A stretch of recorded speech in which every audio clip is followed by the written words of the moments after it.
1 year of marriage and now I am ready for divorce. I am ready or I want to take? Question, lots of question. So आज की video इसी बात पे है कि क्यों एक साल के शादी खूबसूरत सफ़र जो हम बहुत सोच समझ के उठाते हैं, जिसमें हम बहुत सारा अपना टाइम, एनर्जी, मनी इन्वेस्ट करते हैं, इमोशन सबसे प्रीशियसलेस इमोशन जब हम इन्वेस्ट करते हैं, तो क्यों हमें एक साल में ऐसा लगने लगता है कि मुझे डिवोर्स ले लेना चाहिए, या मैं इस आदमी के साथ या मैं इस औरत के साथ एडजस्ट नहीं कर सकता। ये हमारे Indian context, even American context, even other countries में भी यही सवाल है। सवाल एक ही है, बट हर बार आपके सिचुएशंस चेंज होते जाएंगे।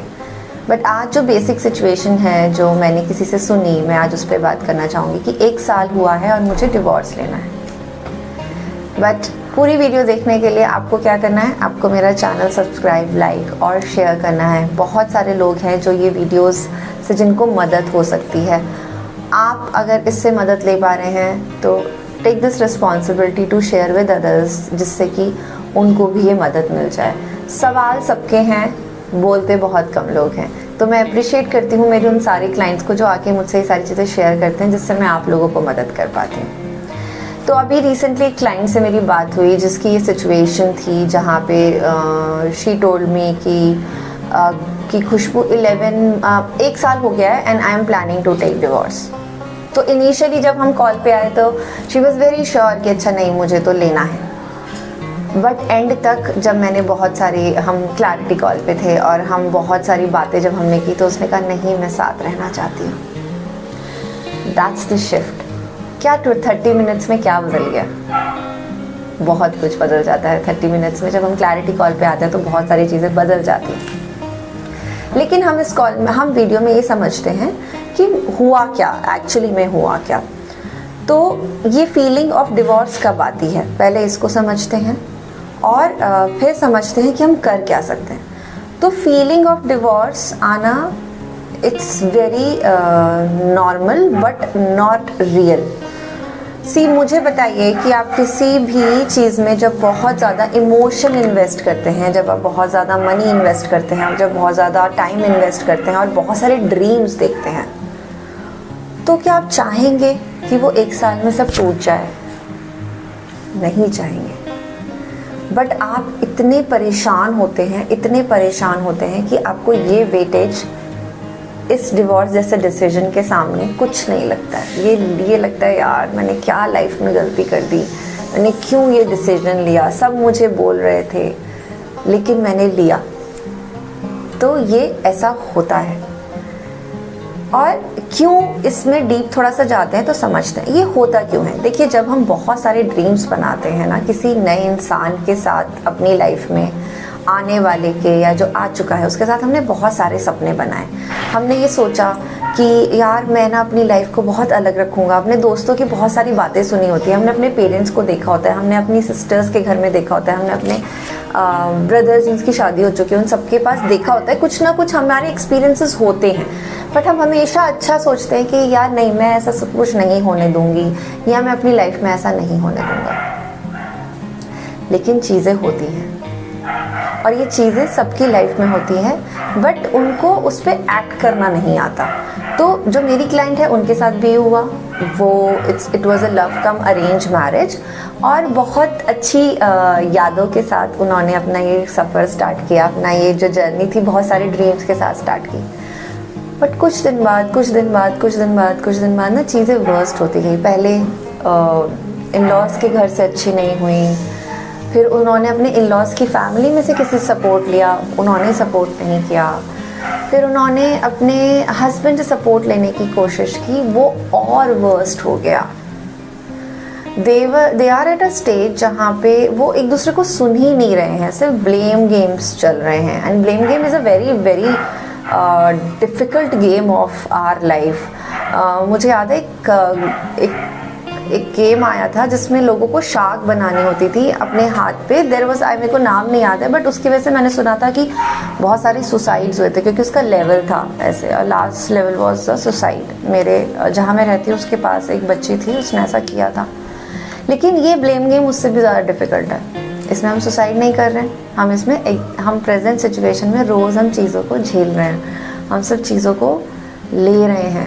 और ये बहुत सारा जब ब्रेक होता है ना इमोशंस आपके, जो आप बना के आए थे या जो आप सजा के आए थे, जब वो ब्रेक होता है ना, तब ये फीलिंग ऑफ डिवोर्स आती है। जब आपके रिस्पेक्ट पे कोई बात नहीं कर रहा होता है, आपको समझ के कोई बात नहीं कर रहा होता है, आपके लिए कोई कुछ नहीं कर रहा होता है, आप सिर्फ गिवर हैं। और इनिशियली होता है जब हम शादी करते हैं ना, तो हम मोस्टली गिवर एक्ट में रहते हैं, और धीरे धीरे हमें लगता है अरे यार मैं तो सिर्फ दे ही रही हूँ, मेरे लिए तो कुछ हो नहीं रहा है, या मेल को भी ऐसा लग सकता है। और तब हमें रियलाइज़ होता है यार क्या मेरी लाइफ है, क्या लाइफ है मेरी, क्या मैं बस यही नियॉन्सेस करने के लिए, ना मेरा करियर है, ना मेरे अपनी कोई विशेज़ हैं, ना मैं अपने मन से कुछ इन्वेस्ट कर सकती, ना मैं अपने मन से कुछ चीज़ें सोच सकती, सब कुछ मुझे इनके इर्द गिर्द करना है। और जब वो करते करते करते भी एक ऐसा स्टेज आता है कि हम सरेंडर करने को तैयार होता है, हमें फ्रीडम ज़्यादा चाहिए होता है। बट व्हाट इफ़ हम फ्रीडम यहीं क्रिएट कर लें, जो ब्यूटीफुल ड्रीम हमने चुना है, इस ब्यूटीफुल लाइफ को हमने चुना है, किसी का साथ हमने चुना है, तो हम यही ड्रीम क्यों ना कर लें। तो हम कर क्या सकते हैं, हम बात करते हैं ये जो मैंने आपको पूरा सिनेरियो बताया है ना, ये वेरी कर सकता है इंडिविजुअल टू इंडिविजुअल। इसीलिए देखिए रिलेशनशिप एक ऐसा एरिया है जहाँ अभी मैं ऐसे नहीं कह सकती कि ये कर लो और सबका समाधान हो जाएगा। मेरे लिए हर एक प्रॉब्लम बहुत इम्पॉर्टेंट है। अगर आप मेरे से कुछ शेयर करते हैं, कुछ बताते हैं, तो मेरे दिल के करीब होती है और मैं उसे उसी दिल से सॉल्व करने की कोशिश करती हूँ। इसीलिए मेरे लिए हर केस एक यूनिक है। ये केस एक ऐसा था जहाँ पे मैं अपने क्लाइंट को बहुत मदद करने चाहती थी, बहुत ज़्यादा मदद करना चाहती थी, बट उसने ना हिम्मत नहीं दिखाई। और मुझे पता है कि मैं उसकी लाइफ को ब्यूटीफुल बना सकती हूँ, मैं उसे गाइड कर सकती हूँ, करेगी तो वही, लेकिन मैं उसे गाइड, बट उसने हिम्मत नहीं दिखाई। बट मैं उसको फिर भी मेरी बहुत सारी ब्लेसिंग्स हैं कि जब उसको मेरी ज़रूरत हो ना, वो मेरे पास आए और मैं उसको वेलकम करूँगी उसी प्यार से। तो हमें करना क्या चाहिए, अभी हम सॉल्यूशंस पे बात करते हैं। तो क्या होता है, आप देख रहे होंगे पीछे मैंने बहुत सारी बातें की हैं। मैंने बात की है कि आपके कम्युनिकेशन स्टाइल को हमें बदलना पड़ता है, हमें अपनी लैंग्वेजेस पता होनी चाहिए। तो हमें यहाँ पे भी यही करना है। हमें ये पता होना चाहिए कि मैं जब कम्युनिकेट कर रही हूँ तो मेरा स्टाइल क्या है। देखिए हम बहुत सारी चीज़ें प्रोफेशनल लाइफ के लिए सीखते हैं, और वही कुछ इंटेंशन से हमें अपनी पर्सनल लाइफ के लिए चीज़ें सीखनी होती हैं। जैसे आप देखेंगे जब आप बच्चे होते हैं तो आपके पेरेंट्स आपको एक जेस्चर सिखाते हैं कि कोई बड़ा आएगा तो आपको नमस्ते करना है। इट्स यू लर्नड दैट, आप लेके नहीं आए थे। ऐसे जब हम न्यू रिलेशनशिप्स में घुसते हैं, वो आपके हस्बैंड के साथ हो, इन लॉज के साथ हो, आपकी सिस्टर इन लॉ के साथ हो, आपके ब्रदर, आपको वो सीखना पड़ता है। और वो हर किसी के लिए अलग होगा। जैसे ये प्रॉब्लम यूनिक है, उस इंसान को आपकी बात समझने में एक अलग तरीका लगता है, और ये बहुत नेचुरल है, इसमें कोई एफर्ट्स नहीं लगाने। मुझे लोग आके कहते हैं खुशबू अब यहाँ पे भी थोड़े ना हम लोग इतना ज़्यादा सोचना पड़ता है। सोचना नहीं है, जब आपकी आदत बन जाती है ना तो आपको सोचना नहीं है। सोचिए कोई एक ऐसी आदत आपके अंदर हो जो सबका दिल जीत ले, तो वो तो अच्छी आदत है ना। तो कम्युनिकेशन एक ऐसी आदत है रिलेशनशिप्स में जो हमें सीखनी होती है। सेकंड जो है वो आपको क्या करना है, स्पेशली आपके पार्टनर के साथ आपको उसकी लैंग्वेज समझनी है। आपको उसकी लैंग्वेज, आपको कम्युनिकेट नहीं करना है अभी यहाँ पे, आपको समझना है कि वो सुनता कैसे है, वो सुनती कैसे है। जब आपको ये पता चल जाएगा ना, जिसका वीडियो आप एक डेमो वीडियो देख सकते हो, मेरा एक फेसबुक ग्रुप है, उसमें मैंने अभी मैं हर थर्सडे या फ्राइडे किसी एक दिन आके लाइव सेशन लेती हूँ 30 मिनट्स का। उसमें मैंने एक लैंग्वेज टेस्ट किया था। उससे पहले किसी वीडियो में मैंने लैंग्वेजेस बताए भी हैं। इससे फ्री ग्रुप आप लोग आके ज्वाइन कर सकते हो। तो वहाँ पे अगर आपको लैंग्वेज पता हो और लैंग्वेज के रेशियोज पता हो तो आपको उसमें वो मदद होगी।